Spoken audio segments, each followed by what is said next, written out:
আসসালামু আলাইকুম। নিশ্চয়ই সবাই ভালো আছেন। আলহামদুলিল্লাহ আমিও ভালো আছি। আজকে আমি আপনাদের সাথে বলবো মোবাইল ফোনের ক্ষতিকর দিকগুলো।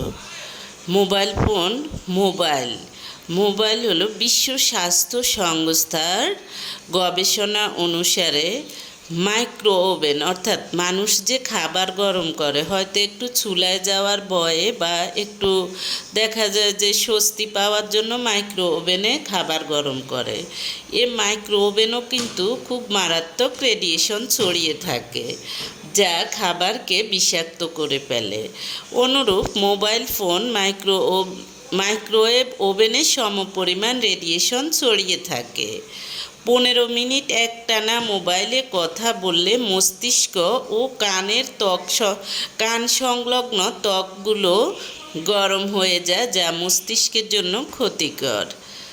তারপর হলো নাম্বার 2, শিশু মাত্র 2 মিনিট মোবাইল ফোনে কথা বললে তার স্বাভাবিক ব্রেন ওয়েভ মারাত্মকভাবে বিঘ্নিত হয়, যা পরবর্তী 1 ঘন্টায়ও স্বাভাবিক অবস্থায় ফিরে আসে না। নাম্বার 3, মোবাইলের রেডিয়েশন শিশুর মস্তিষ্কের তাপমাত্রা বাড়িয়ে দিতে পারে, কারণ 103 ডিগ্রি ফারেনহাইট পর্যন্ত। একবার ভাবুন, 101 ডিগ্রি জ্বরে যদি কোনো শিশুর খিঁচুনি হয়, তাহলে 103 ডিগ্রি তাপমাত্রায় শিশুর মস্তিষ্কের টিস্যুগুলোতে কি প্রচণ্ড খিঁচুনি সৃষ্টি হতে পারে। নাম্বার 4, অতিরিক্ত মোবাইল ব্যবহারে স্মৃতিশক্তিতে ধস নামে। কাঁধ, কনুই ও কবজি জয়েন্ট ক্রমশ অকেজ হয়ে যায়। স্বাভাবিক বিপাক্রিয়া বাধাগ্রস্ত হয়। নাম্বার 5, মোবাইল ফোনের টাওয়ার থেকে নির্গত রেডিয়েশনের প্রভাবে মারাত্মক ক্ষতির শিকার হন অন্তঃসত্ত্বা নারী ও 16 বছরের কম বয়সী শিশুরা।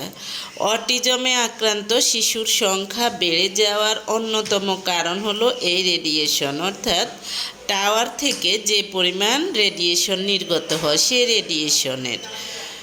নাম্বার 6, মোবাইল ডিভাইস থেকে আমাদের শরীরে এক ধরনের অক্সিডেটিভ স্ট্রেস তৈরি হয়, যা মাথা ব্যথা, অনিদ্রা, অবসাদ, বমি ভাব, ত্বক খসখসে করার সাথে সাথে ব্রেন টিউমার, ক্যান্সারের ঝুঁকি বাড়ায়।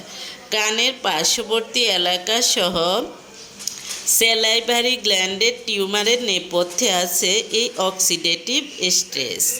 তারপর হলো নাম্বার 7, শিক্ষার্থীদের পরীক্ষার ফল খারাপ হওয়া, ক্লাসে যেতে না চাওয়া, লুকিয়ে ক্লাসে ফোন ব্যবহার, ক্লাস থেকে ফিরে স্মার্টফোনে দীর্ঘ সময় ভিডিও গেম খেলা, পরিবার ও সামাজিক অনুষ্ঠানের প্রতি আগ্রহ হারিয়ে ফেলা, এই সবই মোবাইল আসক্তির লক্ষণ। এতে শিক্ষার্থীদের হাঁটা চলা, দৌড়ানোর মতো শারীরিক সক্ষমতাও কমতে থাকে। বিশ্ব স্বাস্থ্য সংস্থার প্রতিবেদন অনুসারে এই রোগের নাম হলো গেমিং ডিসঅর্ডার।